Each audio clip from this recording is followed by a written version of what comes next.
parábola da figueira estéril, Evangelho segundo o médico amado, Lucas, capítulo 13, versos de 6 a 9. E ele passou a contar esta parábola. Certo homem tinha uma figueira plantada na sua vinha, mas quando foi procurar fruto nela, não achou. Disse então ao viticultor: há 3 anos venho procurar fruto nesta figueira e não encontro. Corta-a, porque ela ainda ocupa a terra inutilmente. E ele lhe respondeu: Senhor, deixa ainda este ano, para que eu cave ao redor dela e a adube.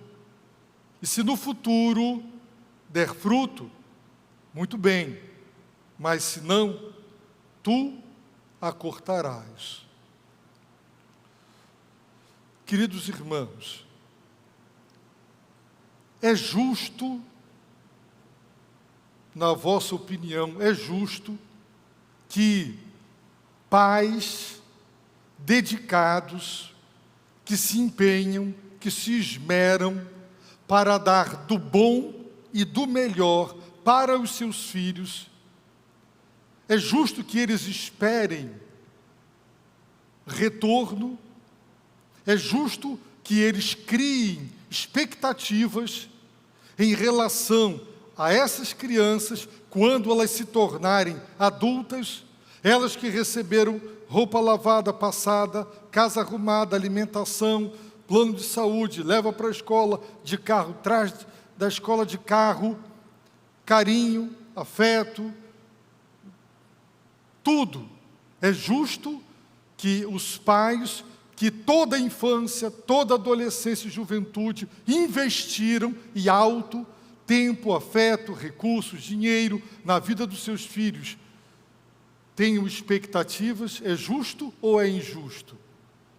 Eu pergunto aos irmãos, é justo que um empresário que abre um empreendimento e que gasta tanto dinheiro para montar o negócio, e ele investe tanto tempo, tanta capacidade, tantos recursos, é justo que ele queira que aquele negócio dê retorno, seja lucrativo, lhe devolva todo o empregado e ainda lhe mantenha e lhe dê lucros? Os irmãos acham que é justo ou é injusto? Eu pergunto mais, é justo, por exemplo, que a direção de um clube, que dá à equipe o melhor técnico, professores de educação física, preparadores, um bom centro de treinamento moderno, atualizado, não é? Bons salários, é justo esperar que vençam os jogos, ganhem campeonatos, obtenham títulos? É justo ou é injusto?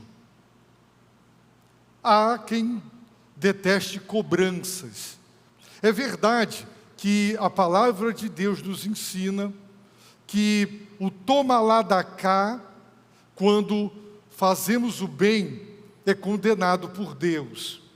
Deus espera que nós amemos, que nós ajudemos, que sejamos bons e façamos o bem, sem segundas intenções, sem interesses camuflados, sem barganhas. Eu estou fazendo por ti, agora tu farás por mim. A palavra de Deus condena quem pratica o bem desse modo. No entanto, a palavra de Deus também ensina que Deus investe na nossa vida, que Deus nos dá dons, talentos, vocações, abre portas, recursos, oportunidades. Deus investe na nossa vida, coloca muitas coisas nas nossas mãos, e eu pergunto, é justo que Deus crie expectativas de retorno, de que, tendo feito tantos investimentos e tendo nos dado tudo do que precisamos para sermos bons e fiéis discípulos, boas igrejas, igrejas que entendem a missão, cumprem a missão e pagam o preço. É justo que Deus crie expectativas em relação às nossas vidas ou não? Deus dá e está cobrando. Será que Deus está incorrendo nesse erro? Irmãos, eu creio que não. E a parábola da figueira estéril, ela é uma lição preciosa que nos ensina que Deus fez investimentos em mim, em você, em nossa família, em nossa igreja, e Ele tem expectativas de que nós correspondamos à altura dos investimentos feitos. Seria injusto, por exemplo, exigir de uma criança que apanhou, que não tem pai, não tem mãe, jogada, maltratada, que se torne um juiz, um grande médico, alguém. Ela poderá, mas é exceção à regra. É injusto esperar de uma criança assim, mas seria injusto nós que damos o melhor para os nossos filhos, esperar que eles conquistem na sociedade posições para a glória de Deus, para serem pessoas bem-sucedidas. Deus espera de nós, e o Senhor cobra de cada um de nós. A parábola da figueira estéril é uma parábola riquíssima em ensinamentos para cada um de nós. E quem tem ouvidos para ouvir, ouça. Qual é o contexto desta parábola? Contaram a Jesus a respeito de duas tragédias ocorridas, e em cima dos relatos das tragédias, Jesus ensinou sobre o arrependimento, e Ele ensinou 3 grandes e importantíssimas lições sobre o arrependimento. Em primeiro lugar, o arrependimento é necessário. Deus é galardoador dos que o buscam, Ele é grandioso em perdoar, é misericordioso e compassivo, mas Deus não perdoa o impenitente. Deus não perdoa quem não se arrepende, quem não confessa, quem não reconhece e quem não abandona o seu pecado. Não há perdão para quem não se arrepende. Portanto, o arrependimento é necessário, porque Deus perdoará todo aquele que em arrependimento suplicar-lhe a graça divina do perdão. Ele não negará perdão ao arrependido, jamais. Ele é misericordioso e bom, então o arrependimento é necessário, porque não há perdão sem arrependimento. Deus não perdoa a quem não se arrepende, e sem o perdão de Deus estamos condenados. Arcaremos com as consequências das nossas transgressões.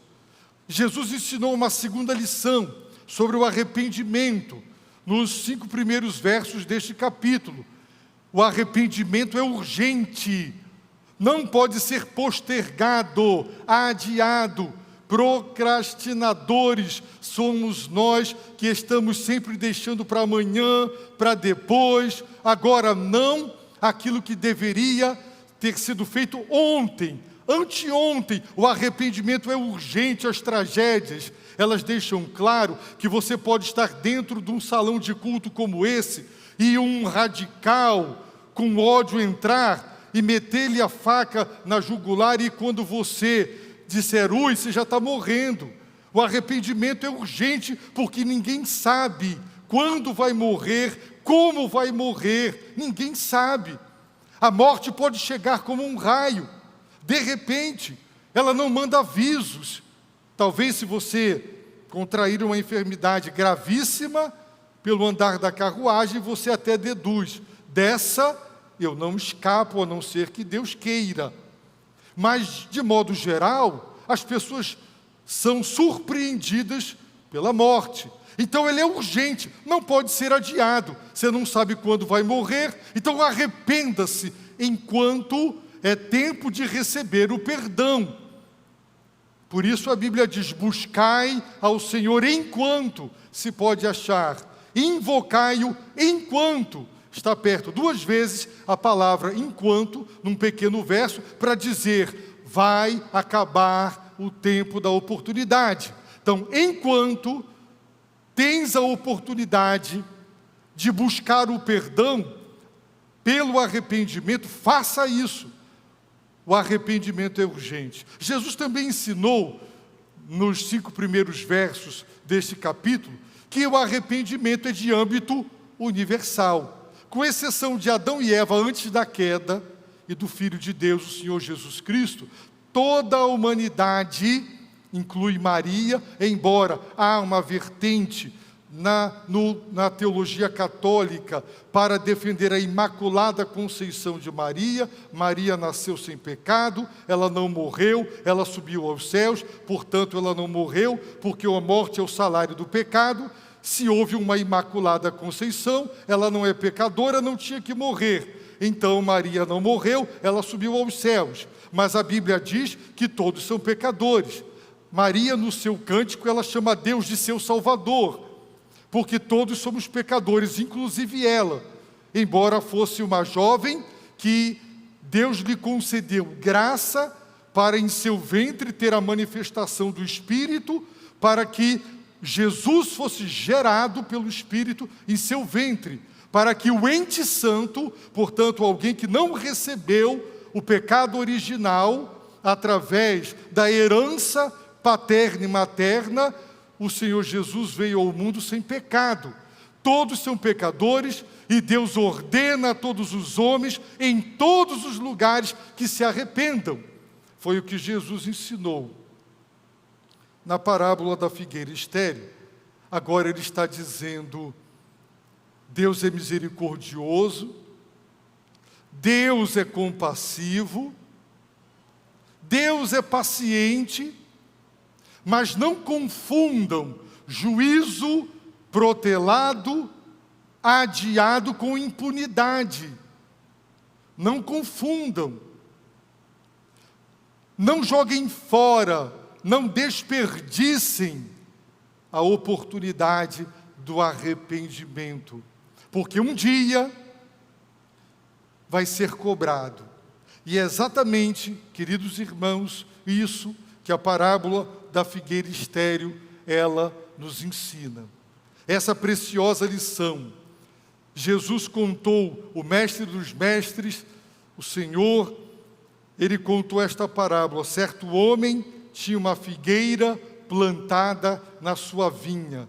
Para plantar uma vinha, selecionava-se a melhor terra possível, a mais fértil. Portanto, era um solo já privilegiado. Cercava-se, adubava, regava, preparava para poder plantar uma vinha.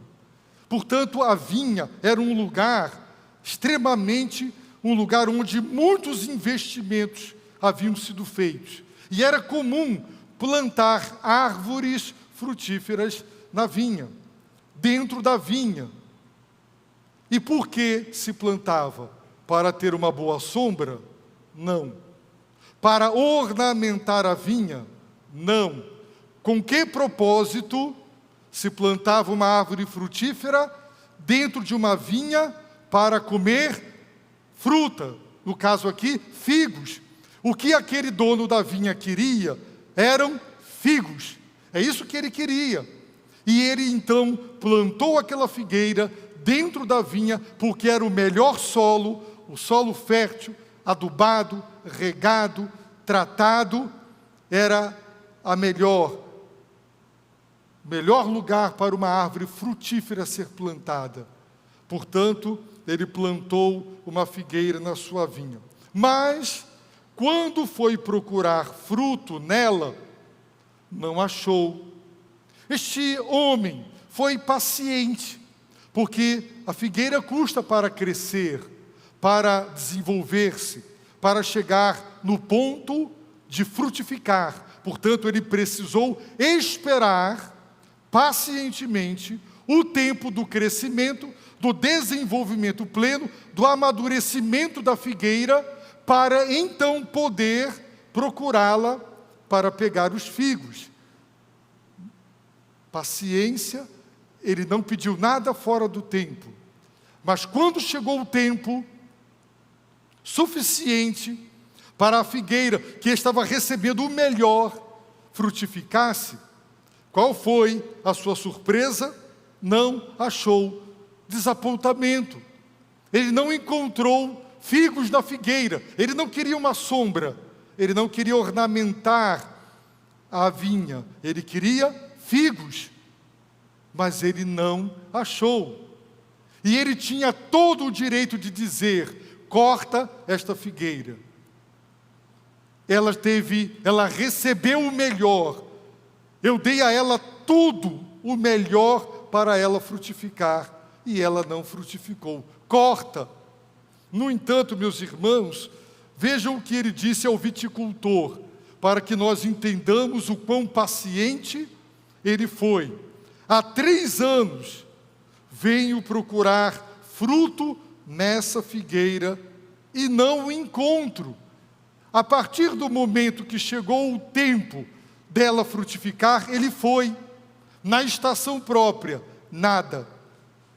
Decepção, desapontamento. Ele esperou então pacientemente pela nova estação e mais uma vez não encontrou. Passou o 1º ano. Chegou o 2º ano e ele foi na estação própria, quando as árvores frutíferas frutificam, e mais uma vez decepcionado, constata: nada, nada. E ele vai novamente na nova estação e de novo nada, absolutamente nada. Entrou o 3º ano e mais uma vez ele vai à figueira na estação própria e o que ele encontra? Nada, absolutamente nada. E ele diz: há 3 anos, pacientemente, tolerantemente, eu venho procurar frutos nesta figueira e não encontro. Então, qual é o seu veredito? Corta-a. Mas esse juízo foi depois de ter esperado a figueira crescer, amadurecer, chegar no ponto de frutificar, mais 3 anos de procuras contínuas, frustradas e desapontantes. Ele foi impaciente, intolerante? Não. Então, meus queridos, ele ordena: corta-a. E ele faz a seguinte pergunta: por que ela ainda ocupa a terra inutilmente? Ela não é só estéril, ela não é só infrutífera, ela não só não cumpre seu papel, ela não cumpre a sua missão. Ela foi plantada para dar figos. Ela ocupa a terra inutilmente ainda. Ela está tirando da terra o adubo, os sais minerais, tudo. Ela está esgotando. Ela recebeu no início tudo, todos os bons investimentos. Ela continua sugando, recebendo, mas ela não dá retorno. Ela não frutifica, ela não abençoa, ela só recebe bênção. Bênção, mas ela não abençoa. Ela não é instrumento da bênção de Deus. Ela não só é estéril, mas ela está ocupando o lugar de uma outra árvore frutífera. Ela está tirando a vez e a oportunidade de outras árvores. E mais ainda, ela está esgotando a terra. Porque recebe, mas não dá. Por isso, corta-a. Mas, meus amados irmãos, o viticultor, aquele que trabalhava direto com a vinha, ele fez uma um pedido.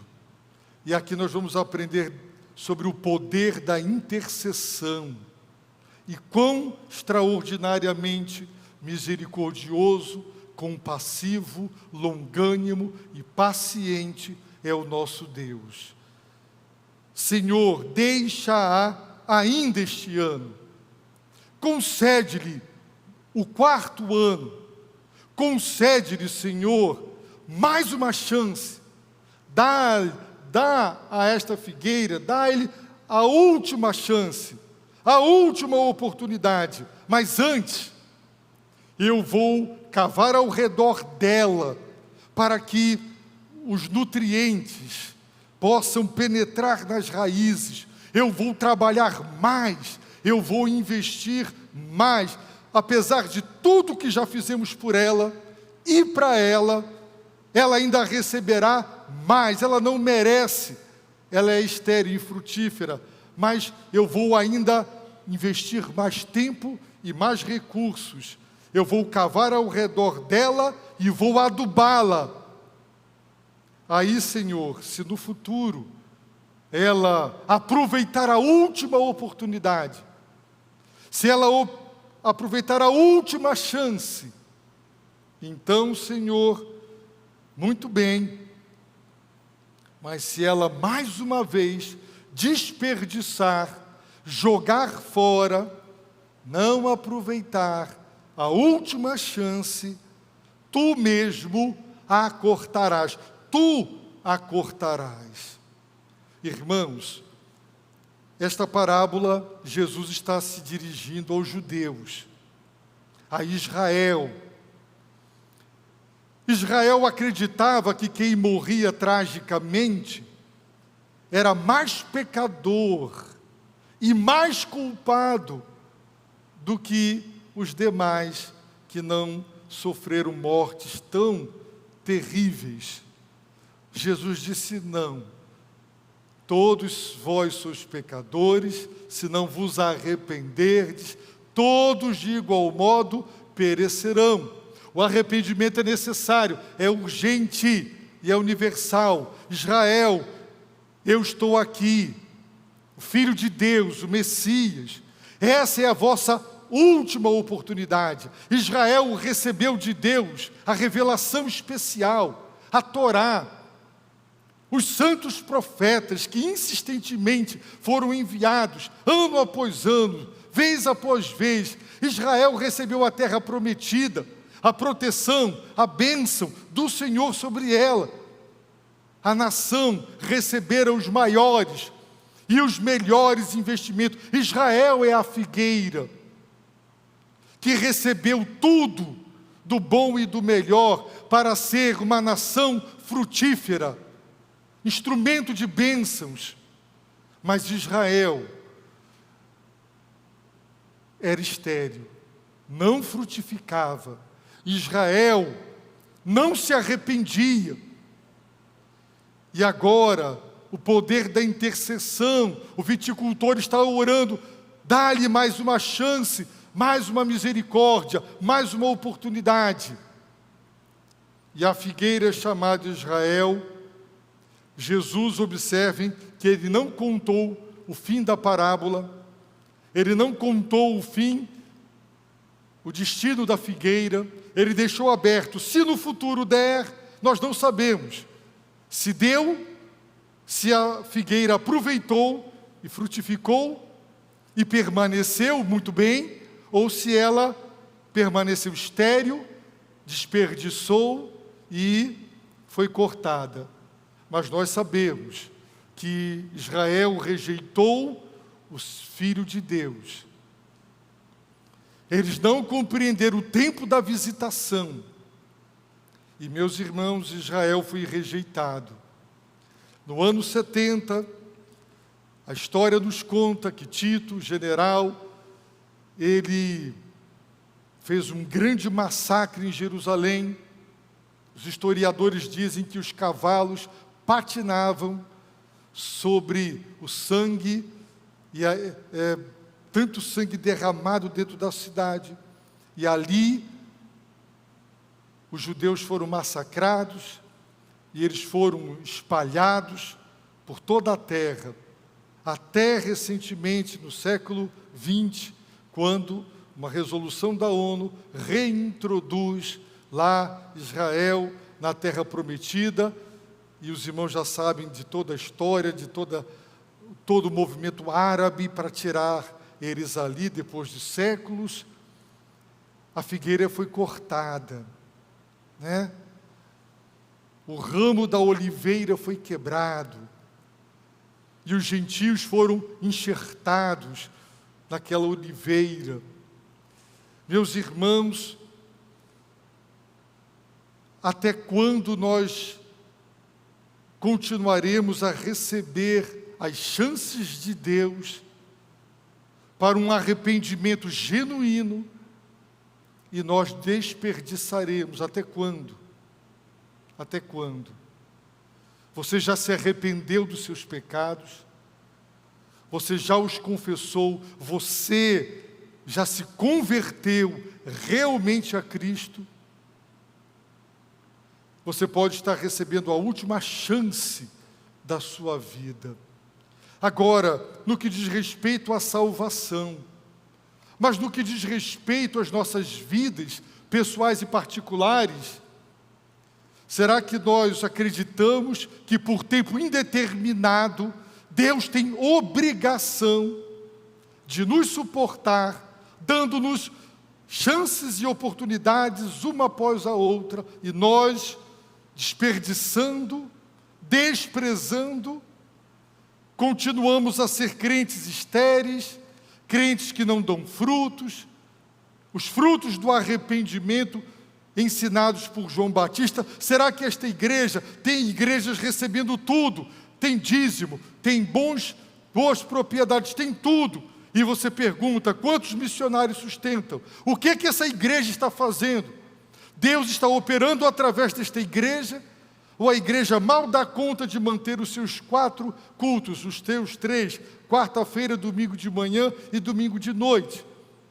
Igrejas que não estão frutificando, vidas não são salvas, vidas não são edificadas, frutos, igrejas frutíferas, conversões, uma igreja que cresce, fruto do caráter, o fruto do Espírito, bênçãos. Será que falta-nos alguma coisa?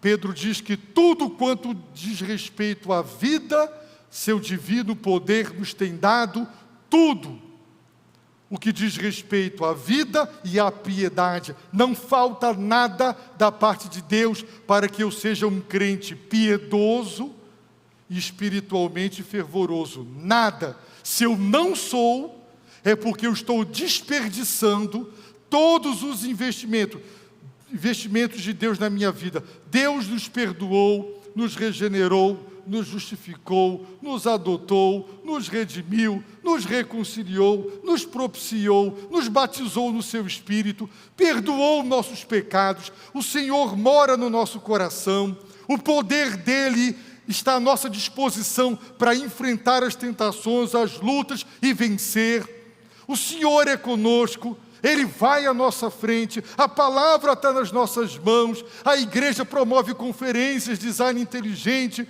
para você não ficar abalado lá na faculdade, mas você não vem, você prefere ir para o banho, você prefere outras coisas. A igreja, Deus está dando tudo para você ser um crente piedoso, forte, vigoroso, fiel.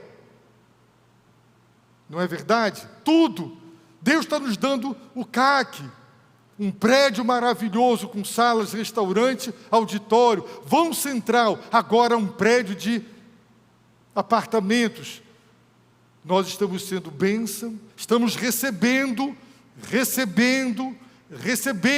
ou não? Muito. Deus tem dado muito à nossa igreja. Os irmãos vejam o que Deus tem feito. Mas a quem muito se dá, muito se pedirá. Nós somos uma figueira, onde Deus está investindo, e Ele pacientemente, Ele visita esta igreja, Ele visita a sua vida, Ele visita o seu casamento, e Ele quer colher o fruto, um casamento consagrado, onde os cônjuges se respeitam, se amam, são fiéis, educam os filhos nos santos e retos caminhos do Senhor. O Senhor espera colher esse fruto da sua família. E quando Ele visita o seu lar, o que Ele colhe? Ele não encontra esse figo, esse fruto? Deus te deu dons espirituais. Deus te salvou. Ele espera que você exerça os seus dons para a glória dEle, para a edificação da igreja e para a salvação de vidas. Você está exercendo os dons. O Senhor quer esse fruto na sua vida, esse figo. Ele encontra um crente estéril, infrutífero, que recebeu tudo dele, mas que não frutifica, não é bênção, não é instrumento, não é canal da bênção. Conheci um pastor que recebera de Deus, além da salvação, pela graça, o chamado para o ministério. Brilhante, brilhou no seminário academicamente, os melhores trabalhos, as melhores notas. Deus não dá a mesma inteligência a todos. Eu digo, Senhor, como eu queria ser bem inteligente. Eu não recebi essa inteligência toda, mas eu admiro a pastores, irmãos, a quem Deus deu muita inteligência, capacidade. E meus irmãos, esse irmão, com tudo que Deus lhe deu, ele recebeu tanto de Deus, mas ele continuou com algumas condutas que desagradavam ao Senhor. E era descoberto. E Deus, tão misericordioso, deixava que alguém soubesse do seu adultério e chegasse para ele e falasse para ele, e não viesse a público. Que grande oportunidade de ser sacudido e de não se tornar público e se arrepender e abandonar aquilo. Mas não, continuou. E mais uma pessoa viu, mais uma pessoa o confrontou, já com outra pessoa. E não veio a público. Olha a misericórdia de Deus, dizendo, cara, se arrepende. Ainda dá tempo. Ainda dá tempo. Mas não.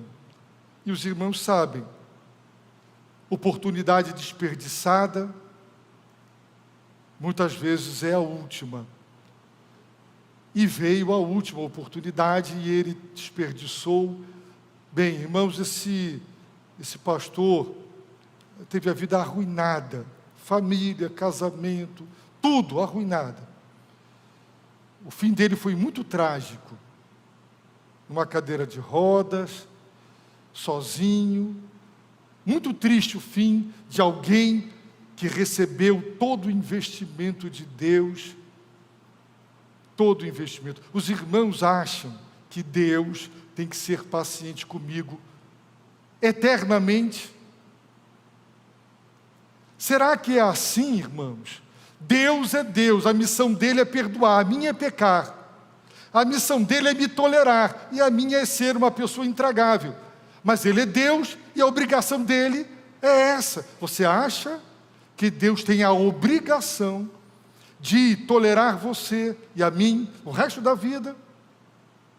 Eu leio o livro do profeta Jeremias, chorando, intercedendo, e Deus por 3 vezes diz, não ore mais por esse povo. Agora eu vou entregá-los nas mãos de Nabucodonosor, e essa cidade será invadida, destruída, eles vão sofrer, eles vão para o cativeiro. Ponto final. E Deus proibiu Jeremias, pare de orar, agora é peia, agora é cativeiro. Irmãos, será que Deus está me dando a última oportunidade? Certo irmão que já havia aprontado um bocado, mas que realmente havia tido um arrependimento profundo e uma nova vida em Cristo. Ele disse, pastor, tem um bueiro grande e aberto atrás de mim. Basta um só passo atrás. Eu sei, Deus já me falou o coração, eu não terei de Deus mais nenhuma oportunidade. Ele me deu todas. E pela graça e misericórdia dele eu agarrei a última. Mas eu sei que se eu falhar, eu não terei misericórdia do Senhor. Ele tinha essa certeza no seu coração. Irmãos, vejam o quão paciente, misericordioso é o Senhor. Vez após vez, querendo esse figo do seu casamento, querendo esse figo da sua família, querendo esse figo da sua vida, da nossa igreja, do nosso ministério. Somos estéreis, não estamos frutificando. Jesus disse: não fostes vós que me escolhistes, eu vos escolhi, eu vos designei para ir, só para ir e dar fruto, fruto que permaneça.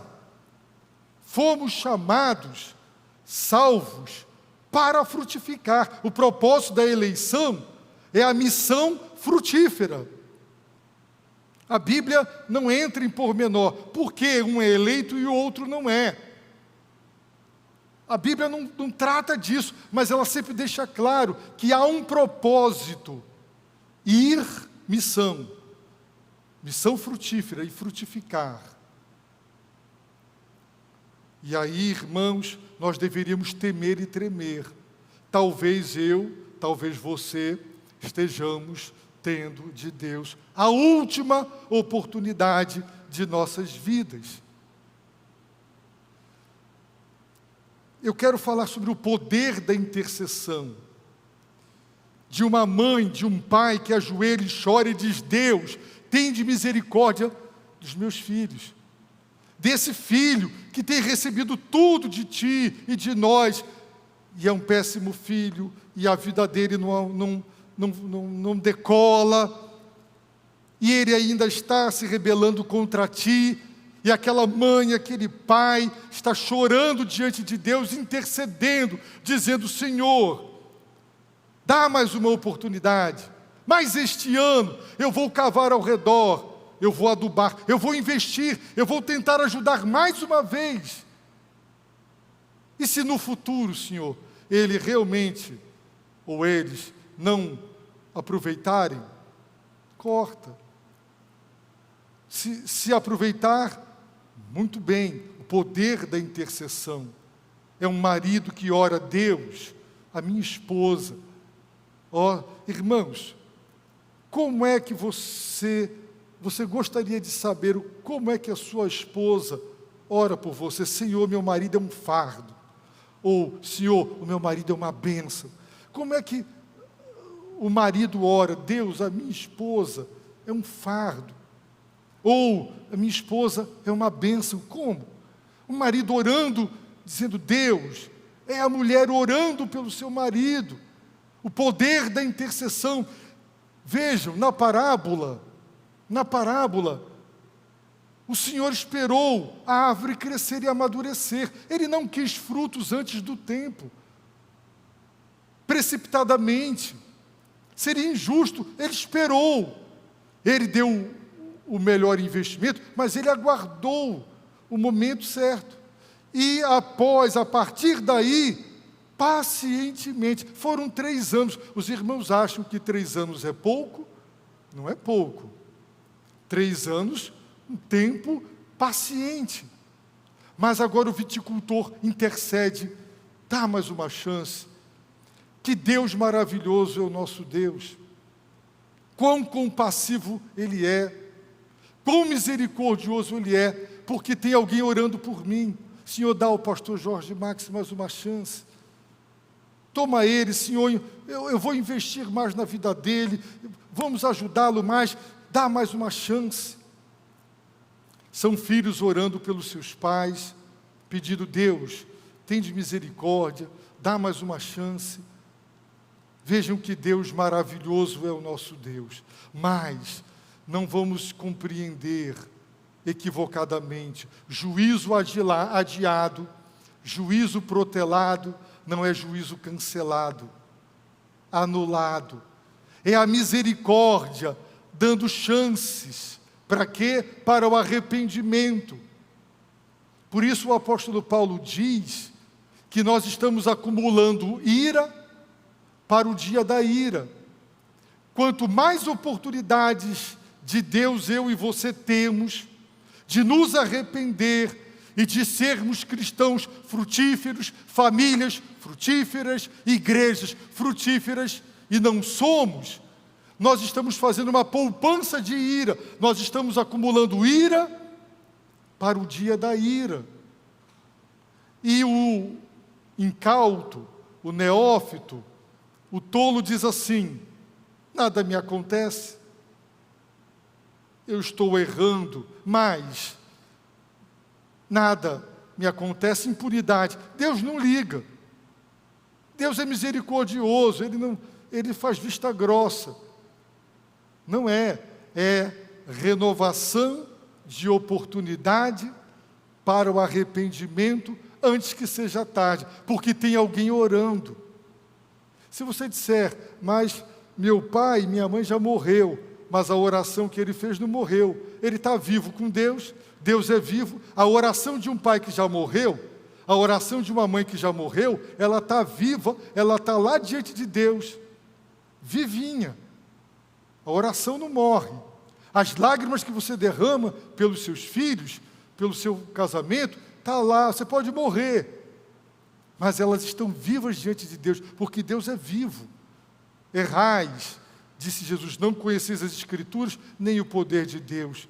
Ele é o Deus de Abraão, Isaque e Jacó. Ele não é Deus de mortos, Ele é Deus de vivos. Portanto, a oração que já foi feita pelos nossos antepassados aqui nesta igreja, que já estão lá com o Senhor, elas estão vivas diante de Deus. Meus amados, eu concluo dizendo, Jesus não concluiu a parábola, não sabemos se a figueira aproveitou ou não a oportunidade. Israel não aproveitou e a figueira Israel foi cortada. E eu e você, até quando? Não jogue fora. Talvez essa seja a sua última oportunidade. Lembre-se de Esaú, que foi imoral e profano. Ele vendeu o direito dele de primogenitura por causa de uma refeição. E depois, com lágrimas, ele procurou uma chance de arrependimento e Deus não deu. Deus é cruel? Não. Deus é paciente, misericordioso, fiel, mas paciência tem limite, inclusive a paciência de Deus. Abaixe a sua cabeça, feche seus olhos e ore a Deus nesse momento. Se você ainda não se arrependeu verdadeiramente dos seus pecados, converta-se agora ao Senhor. Você que está em casa, ouvindo a palavra pela internet, que bênção, não é? Olha a bênção, a palavra chegando a você pela internet e todos os presentes. Ore a Deus agora, se arrependa, não jogue fora as oportunidades. Você foi chamado para ser bênção. Então, cumpra o papel, você foi plantado para ser frutífero. Não seja um crente estéril, nunca ganhou ninguém para Jesus, não faz nada por Deus, pela obra de Deus, só recebe, só recebe, só recebe. Ore a Deus.